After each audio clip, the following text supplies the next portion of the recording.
Good afternoon, happy Thursday, happy summer. I hope everyone in our audience is doing well today. Welcome to today's webinar, where we're going to take a look at a product called Codebeamer, which basically is going to provide traceability for requirements management and systems engineering. And this is for companies that are manufacturing products that have proprietary software, and that software is integrating with the actual hard product itself. My name is Rob Romanowski. I'm the Director of Sales Operations with 3HTI. And leading the presentation and the overview today is Zach Carson. If you have any questions, feel free to type those in the chat box. And without further ado, Zach, let's get going. Sounds good, Rob. Well, that gave you a good introduction there to Codebeamer. So at a high level, basically what it is, it's an application lifecycle management system meant for product and software development. And this is a system that's going to connect the people in your company, the processes, tools within your organization, and bring it together, bring it to life in one system to make sure that you're hitting your on-time delivery of products, projects, and milestones. So from speaking to so many companies that use, that work in the industries that we really dive into, we found that a lot of them face pretty similar challenges when it comes to working with enterprise systems, and in particular an ALM system. So that starts with just poor collaboration and traceability. A lot of times what we see is teams who are working on a physical product, teams that are then working on the software, different teams working on requirements. Everybody's working in their own silo. So there's lots of different information in different places. People are working from different versions, and majoritively it's paper-based. In doing that, then it's very hard for teams and people to communicate, collaborate, and there's very little traceability as a result. What also happens is the tools that they're actually using just simply lead to inefficient processes, and the tools might not even have a lot of the capabilities that they actually need to make sure that they have the best chance at success, that they can be the most efficient, that they can integrate with different tools, that they can standardize tools, that they have traceability, and that they reuse as much as possible. What happens frequently that we see is there is no traceability and there's no reuse. So companies won't have visibility between teams and users into different information. And then the users wind up just recreating things. It's easier for them to just recreate a new requirement or write up a requirement a second time than spend hours trying to find it or change it or see what else it's related to. Quality risk and regulatory compliance is another area where a lot of companies in this industry struggle a lot. They'll easily fall out of compliance. They have quality or risk issues. Specific industries will have certain compliances that you have to adhere to, and if you don't have a system that's actually going to help you do that, then it's something that a lot of people struggle a lot with. And it results in manual validation reviews, manually gathering all of the information for an audit. There's not really any tools to help you for it in the system that they use, and it just adds a lot of complexity and stress to the jobs and the systems that people are using. Put this all together, ultimately what it leads to: long lead times and high costs. The tools just aren't scaling with business needs, and they're hard to work in. So our solution to these challenges is Codebeamer. It's an ALM platform for product and software development. So really what we're doing in here, we'll get into some capabilities before we jump into the demonstration, but this is a tool that's going to allow you to work together. It's going to allow you to manage all of your requirements, your risk, your tests. So within the system, you can actually create requirements from scratch. You can upload requirements from different sources that you might already have them documented in, such as Microsoft Word or Microsoft Excel. And then we have traceability once those requirements are in there. So we can say, hey, here's my requirements at a high level. Here's what they're decomposed into. Here's the risk associated to those requirements, and then even linked tasks and tests that we are using and putting into place to validate those requirements.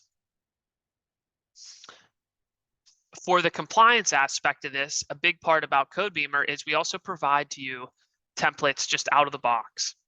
So depending on the different industries that you work in, there's different templates that are going to help you. And the really nice part about the templates is what happens with the template is when you go to create a project, you can select the template, and then a lot of your items and your logic and everything, it's already built in.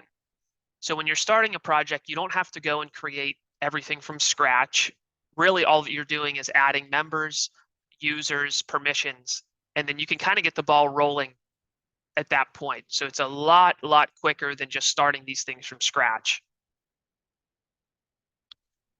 We also in here have integration with enterprise systems. So there's a decent amount of them listed out at the bottom. There's plenty more, but the idea is for Codebeamer, we want to ensure that you're reusing data rather than replicating it. So there's systems that companies already have in place. We don't want to eliminate those, and we don't want to ask you to eliminate them. A lot of them are very important to your company and your processes.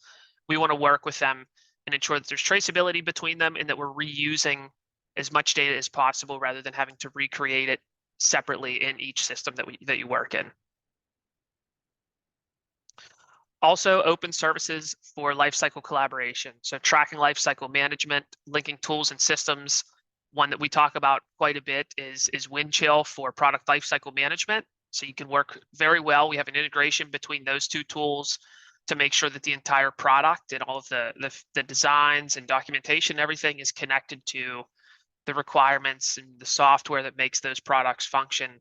That's all being managed in Codebeamer and really providing end-to-end traceability. Have change management in here, change impact analysis. So whenever you go to modify anything in Codebeamer or create or edit anything in Codebeamer, see what's affected by the change. Whenever you want to modify something, you need to have an understanding about what the impact of that's going to be and what else it's going to affect. If you make a change to a requirement, what are the downstream impacts? What tasks do I need to hand out to make sure that we can make sure that this is following certain processes and meeting all of our requirements? And as a result, ultimately, as I've said, it's providing end-to-end traceability. You're seeing how everything's connected, you're understanding the flow of process and processes, and then you're doing it all in one system. So you have traceability from a single pane of glass here. All right, so with that being said, let's go ahead and jump into a demonstration of this where we can walk through the tool. And I think if you're unsure about anything that we've gone through up to this point, then it'll start to make more sense here as we walk through this. For the demonstration, we'll just be doing a high-level walkthrough of Codebeamer. Feel free if you have any questions, throughout this to just put them in the chat and I can answer them, at the end, or if I can, I'll get you an answer afterwards and make sure that Rob can get that over to you.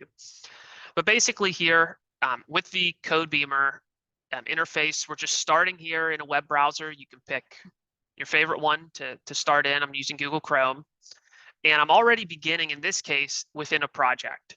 So inside of this project, you'll see at the top of the screen, there's a few yellow tabs, and then there's a bunch of green tabs. My yellow tabs are just my general Codebeamer tabs. I can go to look at different projects and reports I have and any review tasks I have. Everything in green is unique to the project that we're looking at. And the first part of that project that I really want to focus on is going to be trackers. And trackers are really important in Codebeamer because this is really how we are going to set up the data model for what we're working with. This is how we're defining really how our project is being managed. So the relationships between requirements and tasks and changes and bugs and all of that, those are all going to be captured inside of trackers. Each of these trackers basically acts like a bucket of information. So each one of them can have unique data and unique workflows and permissions and relationships and everything. Okay. So let's go ahead and start to dive into this. So if you look at the decomposition there on the left, the tree on the left, there's two folders for work and config items, but all of the other objects that you're seeing in there are different types of trackers. And we'll analyze a few of these and dive into them so you can get an understanding more of what a tracker entails. The dashboards in the middle are all configurable. And the nice part about these is they're just created using widgets. So if I wanted to add a new one, I could just click add widget there at the bottom, and then I can reorganize how this page looks like. And it's very easy to create these and then grab the information from the trackers that you actually want to display in these dashboards. So this is very quickly here giving visibility into different information. These are all interactive, so I can actually come through and select on different slices of the pie chart or different bars in my graphs and display information based on that. And like I said, it's very easy to set these up. So what you're doing is you're giving everybody who's involved with this project a very easy way to consume information, to interrogate information just from one single screen. From here, I can also bring up the configuration diagram. Now, this is really important because this configuration diagram is all about traceability. Right, so we're not just capturing information in Codebeamer, we're relating the information together. So what you're seeing here is how these trackers are related. Now, a nice part about using templates is you don't have to define all of this from scratch. If you use a template, you're already going to have a lot of this built out. Maybe you have a standard template you start from, and every project's going to follow that one template. Then whenever you start a project, this will already be defined and you can just kind of start getting to work immediately. You don't actually have to define any relationships or anything like that. So if I were to look at this and read it, what I'm seeing here is at the top level, I have product requirements. It's all the way on the right. Those product requirements are going to break down into hardware and software requirements. And then from the left, I'm just clicking on different trackers. And all that I'm doing is layering in different trackers and then seeing how those are associated to the other trackers here in my configuration diagram. So it makes it very easy to see how this information is related across the trackers within this project.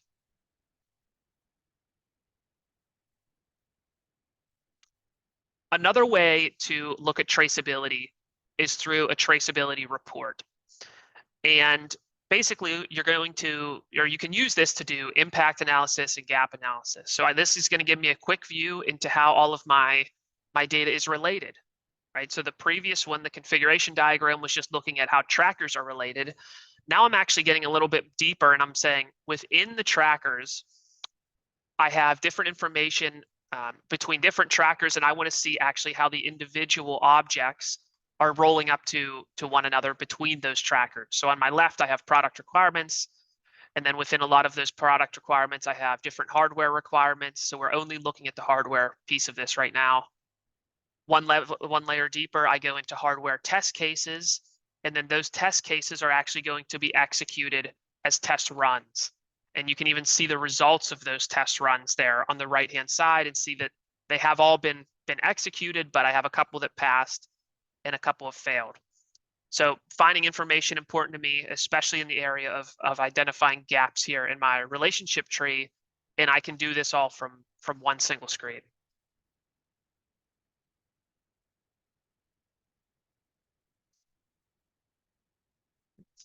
Next, let's take a look at bringing data into Codebeamer. So I want to start with what I'll call our document view. I have my structure on the left. The middle is the main document editing area, and then right is the additional metadata that will update with whatever it is that I have selected. Right now I have this first requirement selected, so it's showing information for that first requirement. And I can see on the right, you can tailor this, it's all configurable. I can see the status, it's waiting for approval. So that's a workflows built into the system. You know, as someone approves this requirement, then it would change statuses to, I don't know, approved or released, etc. I can see who it's assigned to, who created it, any downstream references. So this top level product requirement has both hardware and software requirements related to it. And there's a few different things that I can do from here as well. So I can look at any one of these and I can edit them or open them. I can look at a workflow diagram if I want to, and actually see, in this case, we talked about the status there for a second, the life cycle for this. So as this thing gets created, and then it gets routed to different users to approve it or reject it, then this is the actual life cycle that it's going to go through. And this, again, is configurable.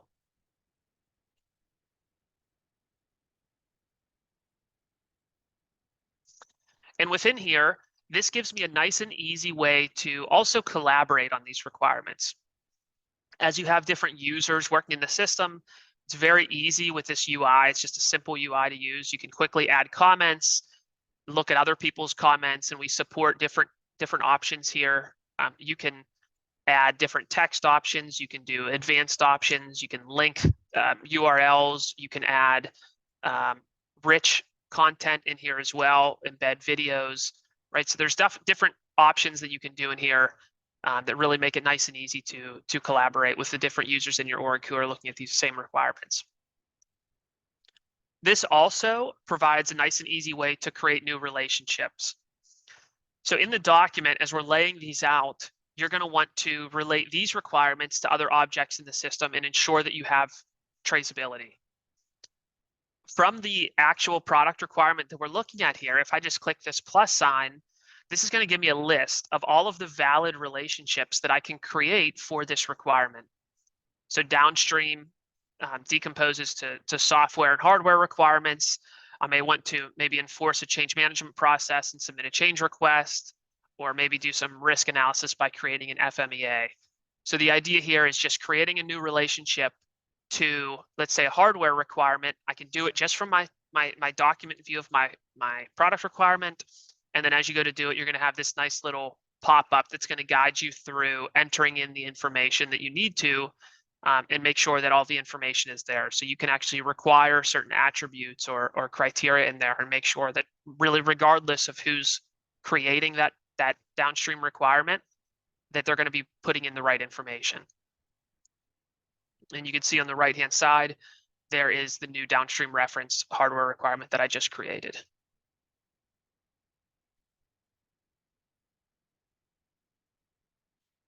Next, let's switch over to the hardware requirements tracker. So we're going one more layer deep.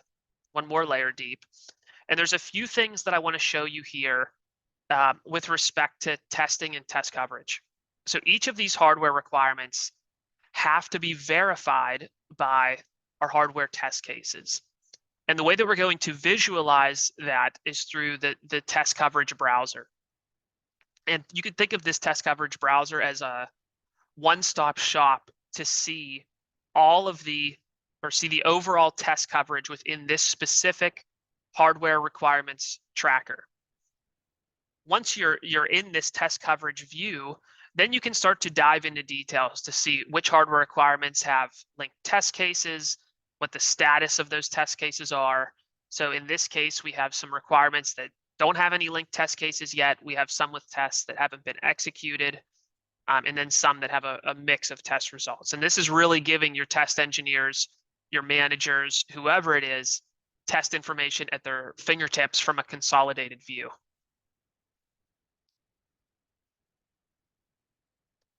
Now let's go one layer deeper, and we'll actually go into some test cases for the hardware. So all of the information that anyone would really need for the hardware test cases is going to be right here, even down to the individual steps that are going to make up one of these tests, right? If I just expand it here in my document view, I can see each one of those steps with a short description. And a few things that we can do from here. So I can collect a set of test cases into a test set and then execute that test set as part of a test plan. What I can also do is actually, from this document view, go ahead and execute this test, right? And the way that we're going to do that is through a test run.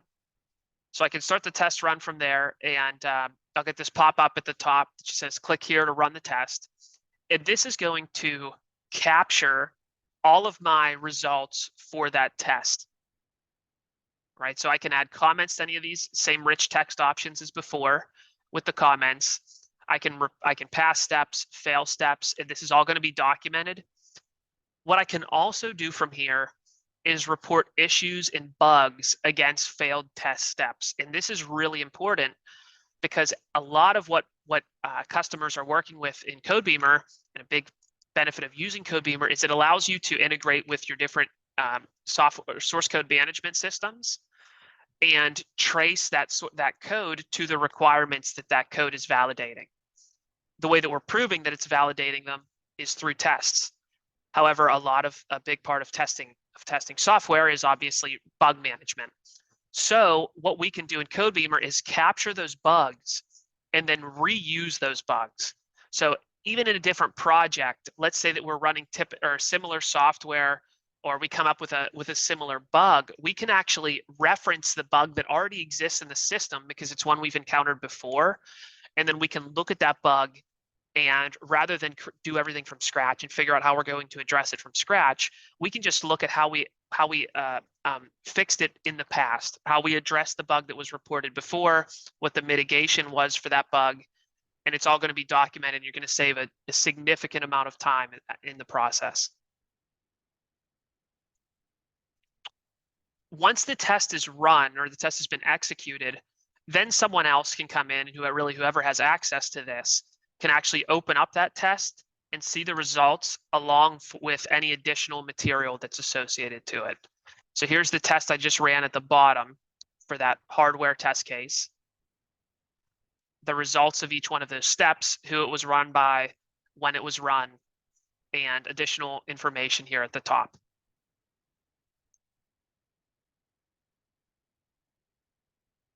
All right.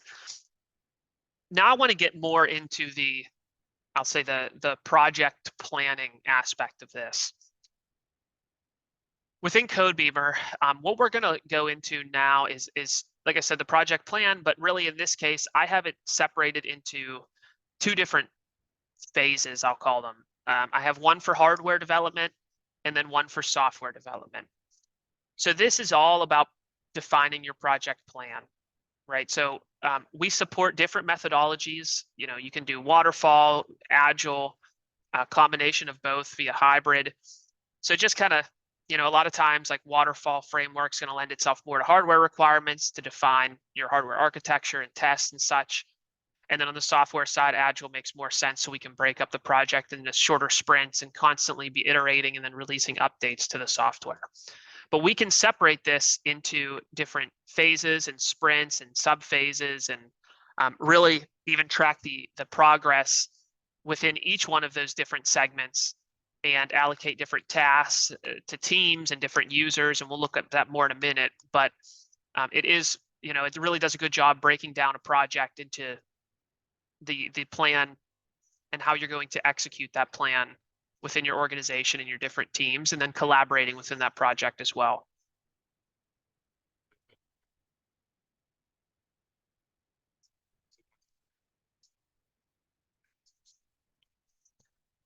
Regardless of the methodology that we're using within a project, a nice, easy, consumable way to look at any of these release processes inside of Codebeamer is via a Kanban board. So everyone's probably seen this to some degree in the past, whether it's in college, you put Post-it notes on a whiteboard and you move them between categories, or if you've actually used a Kanban board here in software. But the nice part about this in Codebeamer is it'll grab automatically all of the different trackers and tasks and everything that you have in the system, put them on a Kanban board in a nice, easy to visualize manner. You can configure the different states that you move between. But in this case, if I wanted to just quickly take a requirement from a hardware requirement from to do to in progress, I just drag and drop it. From in progress to verify, I just drag and drop, and then you can see all the ones that have been completed there on the right-hand side. Within this, we also have rules that allow you to transition between states, but those rules can also prohibit things from happening. So for example, if I had dragged if I have a hardware requirement in the verify stage, I can probably take it back to in progress, but I'm not going to be able to take it back to do because it's already been started. So you can put logic in here to make sure that you're following processes, you're following certain standards, and that everybody is susceptible to those. You can also within here look at this project as a Gantt chart. So here we just have a Gantt chart defining the progress within each one of these different requirements and sprints and releases. And you can expand that to look at more information if you want to. Sure, most people here have seen a Gantt chart before. And all of this can actually be planned using the planner. We just call it a planner, nice and easy. And this is going to give you a list of all of the objects for, in this case, that are on the product backlog. And allocating the backlog items to different teams and members, sprints, and so forth is very simple to do. It's literally just drag and drop. So if you want to take a second item here, this product requirement 5 equalizer, designate it to a certain team, I could expand the team and just drag and drop it. I can also rank these in terms of importance and make sure that they are, executed in a certain order that I think is necessary, and make sure that everyone's following that process as well. Lastly here, let's take a look at the integration with the SCM repository. So I really have one set up here. And in this case, we're integrating with Git, but there's different source code management systems that you can integrate with. Git's a pretty popular one, the various flavors of Git, whether it's Bitbucket or some others. But the point is, we want to tie those source code repositories into our projects. And the way that we are doing that in here is to trace between those systems, because we really don't want to get in the way of developers. We just want to give them a way to trace their code to the requirement or to the Codebeamer objects, whether it's requirements or tests or something else. So this one here is linked to GitHub, and you can see before we had a full list of files that we've added to the GitHub repository. So now whenever we want to make changes to any of those files, we can just push it to GitHub. We can capture from an audit perspective why we did that push. And then here you can see some additional information that would be important for audits. So for this software task, we pushed a C++ file to the GitHub repository. And as a result, we can capture why we're making code changes in GitHub, in this case, to particular tasks in Codebeamer. All right, so that's really all that I wanted to go through for the demonstration. I do have a few more points I'd like to share just to summarize how this can benefit your company. All right, so first and foremost, faster collaboration and knowledge sharing.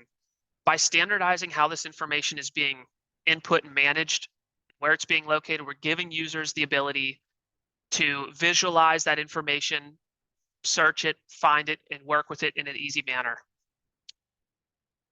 Lifecycle traceability. All of the components in Codebeamer are tied together, and it gives easy traceability between objects, between states, and that way you can determine what work needs to be done.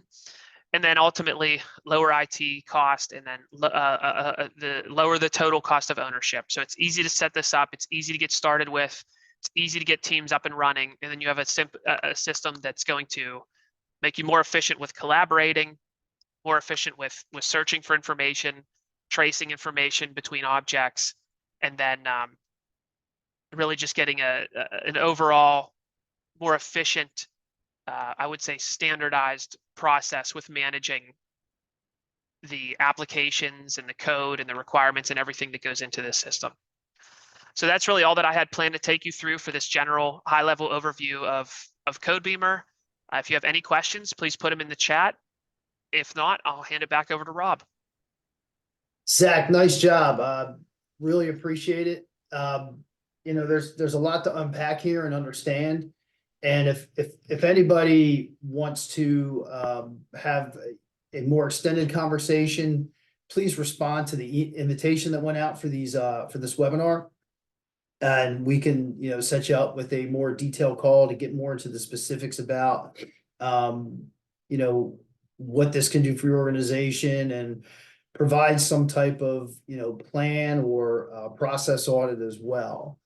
So this recording will be uploaded onto our YouTube page within, by the end of the week, by the end of the day tomorrow, might even be out sooner. So everybody will get a copy of that. So once again, I want to thank everybody for being on, for your time and your interest. And Zach, thank you for doing a great job as always. And if you need to contact us another way, is info@3hti.com. Thanks, everyone. Appreciate it.